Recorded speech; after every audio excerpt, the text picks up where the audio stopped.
Dinosaurs जो रेंगने वाले जीवों के वंशज थे, लेकिन आकार में बहुत ही बड़े। डायनासोर्स ने पृथ्वी पर बहुत ही लंबे समय तक राज किया। करीब 14.5 करोड़ सालों तक धरती पर इन दैत्याकार छिपकलियों का राज था। परंतु ऐसा क्या हुआ? आखिर ये डायनासोर्स कहाँ विलुप्त हो गए और वो कौन सी ऐसी घटना थी जिसने धरती से इनका नामो निशान मिटा दिया? और कैसे हम इंसान कई करोड़ों साल बाद अस्तित्व में आए? आज की इस वीडियो में हम यही बात करने वाले हैं। आज का एपिसोड बहुत ही ज़्यादा खास होने वाला है। तो हेलो दोस्तों, मेरा नाम है राहुल और आप देख रहे हैं science vines tech YouTube channel. तो चलिए दोस्तों, स्टार्ट करते हैं आज के इस रोमांचक एपिसोड को।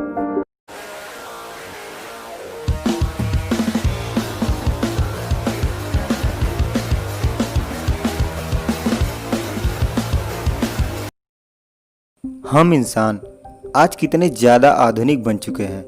हम धरती के बाहर जा सकते हैं और स्पेस में कई करोड़ों लाइट ईयर दूर तक देख सकते हैं। आज हमारे पास साइंस है जो हमें हमारे प्रश्नों का उत्तर देता है तथा वैज्ञानिक डेटा के जरिए हम इंसान ने काफ़ी हद तक अपने अस्तित्व का सही अनुमान लगा लिया है।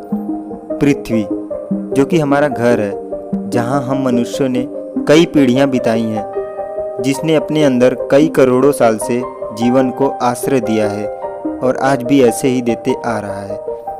साइंटिस्टों के अनुसार पृथ्वी पर जीवों की लगभग 87 लाख प्रजातियां रहती हैं, जिसमें से केवल 16% प्रजातियों को हमने आज तक खोजा है। एक समय में हमारी धरती में डायनासोर्स का राज था। वे चलते थे जहां हम चल रहे हैं, इसी हवा में सांसें ली, इसी धरती पर लड़ाइयाँ लड़ी। इन दैत्याकार और बड़े ही विचित्र डायनासोर्स ने करीब 14.5 करोड़ साल तक इस धरती पर राज किया। इन डायनासोर्स की कई हजार प्रजातियां थी। इसमें से कुछ शाकाहारी थे तथा कुछ मांसाहारी थे, तो कुछ डायनासोर बहुत ही उग्र, खतरनाक तथा हिंसक थे, तो कुछ बहुत ही शांत स्वभाव के थे। ये उस समय में धरती पर राज करने वाले सबसे सफल जीव थे। लेकिन फिर ऐसा अचानक क्या हुआ? आखिर वो कौन सी ऐसी घटना थी जिसने धरती से इनका नामो निशान ही मिटा दिया? इसे जानने के लिए हमें धरती पर आज से करोड़ों साल पीछे जाना होगा और डायनासोर्स के उस अतीत अंतिम दिन को करीब से देखना होगा। तो आइए दोस्तों, चलते हैं आज से करीब 65 मिलियन साल यानी कि 6 करोड़ 50 लाख साल पीछे।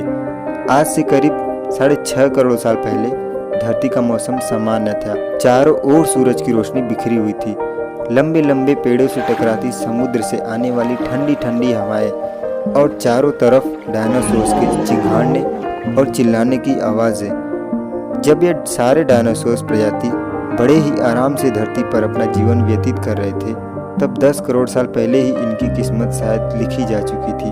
10 करोड़ साल पहले एक छोटा क्षुद्र ग्रह जो अनंत अंतरिक्ष से आ रहा था, वह पृथ्वी से लगभग 20 करोड़ मील दूर मार्स और जुपिटर के बीच बने क्षुद्र ग्रह बेल्ट में घूम रहे एक बड़े एस्टेरॉयड से जा टकराता है।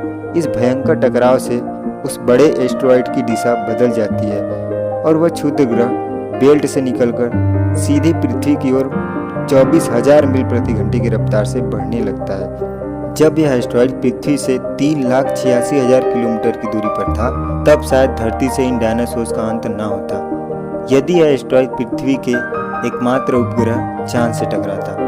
लेकिन नियति को तो कुछ और ही मंजूर था, इसलिए ये बड़ा सा एस्टेरॉयड चांद के बहुत ही नज़दीक से गुजर गया। 40 किलोमीटर के व्यास वाला करीब 2.5 मिलियन मैट्रिक टन का ये एस्टेरॉयड प्रत्येक सेकंड के साथ साथ धरती के करीब बढ़ता जा रहा था। ये एस्टेरॉयड जब पृथ्वी के वातावरण के संपर्क में आया तो इसकी रफ्तार एकाएक 70,000 किलोमीटर प्रति घंटा हो गई।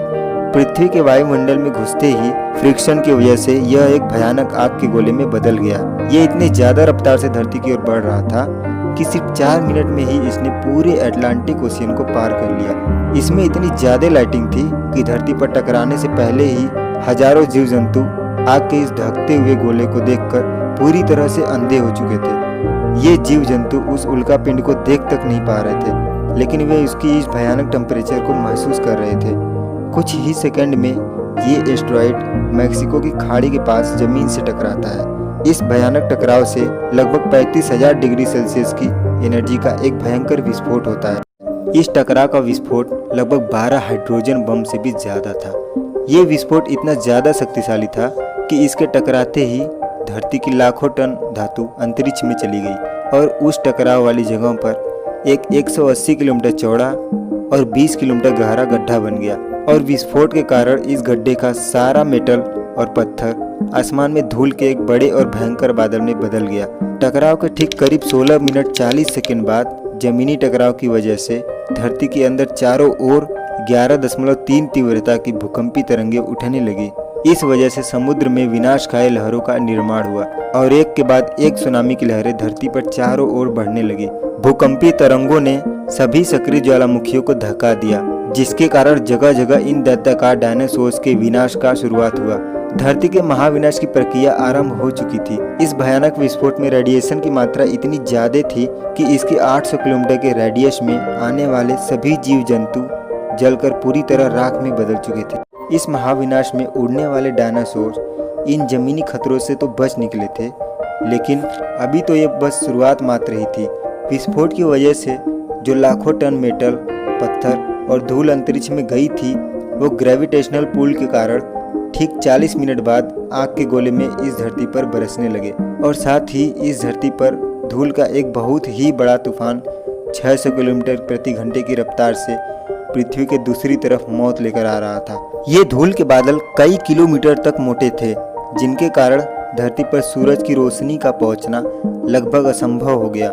इन गर्म हवाओं का तापमान 100 डिग्री सेल्सियस हो जाने के कारण धरती पर पेड़ पौधों की लगभग सारी आबादी जलकर खाक हो गई थी। विस्फोट के 90 मिनट बाद धरती का टेम्परेचर 200 डिग्री सेल्सियस के पार चला गया। इसकी वजह से जो डायनासोर विस्फोट की जगह से कोसों मील दूर थे, वो भी इस भयानक गर्मी से बच नहीं पाए। इस महाप्रलय से धरती की कुल 90% आबादी पूरी तरह जलकर खाक हो चुकी थी और जो 10% जीव धरती पर बच गए थे, उसमें से सिर्फ वही जीव जिंदा रह सके जिनका वेट 30 किलोग्राम से कम था। इसका कारण ये था कि इस महाप्रलय में करोड़ों की संख्या में जीव जंतु मारे जा चुके थे और पेड़ पौधों की लगभग सारी आबादी जलकर खाक हो गई थी, जिसके चलते यहाँ जो कुछ बड़े और विशालकाय जीव बच गए थे, उन्हें भरपूर मात्रा में खाना पीना ना मिल सका और वो भूख से मारे गए। लेकिन यह महाप्रलय किसी अन्य जीवों के लिए वरदान साबित होने वाली थी। धरती पर डायनासोर का अंत छोटी प्रजाति के लिए एक सुनहरा अवसर लेकर आया था और वह प्रजाति थी मैमल्स की। मैमल्स यानी कि स्तनधारी जीव, और इन्हीं मैमल से हम इंसान आगे चल के विकसित हुए। वो मैमल्स आज के मैमल से बहुत अलग थे। वो कैसे थे और उन्होंने कैसे इस महाप्रलय से खुद को बचाया और कैसे हम इंसान इनकी कई पीढ़ियों के इवोल्यूशन से विकसित हुए, ये हम जानेंगे अगले एपिसोड में। अगला एपिसोड देखने के लिए हमारे चैनल को सब्सक्राइब जरूर करें, ताकि जब भी हम वीडियो अपलोड करें आपको नोटिफिकेशन मिल जाए। आशा करते हैं कि यह वीडियो आपको पसंद आई होगी। अगर पसंद आई हो तो इसे लाइक करने के साथ साथ अपने फ्रेंड्स और फैमिली के साथ शेयर जरूर करें। तो दोस्तों, मिलते हैं अगले एक और दिलचस्प एपिसोड में। तब तक के लिए हंसते रहिए और खुश रहिए। जय हिंद, बाय।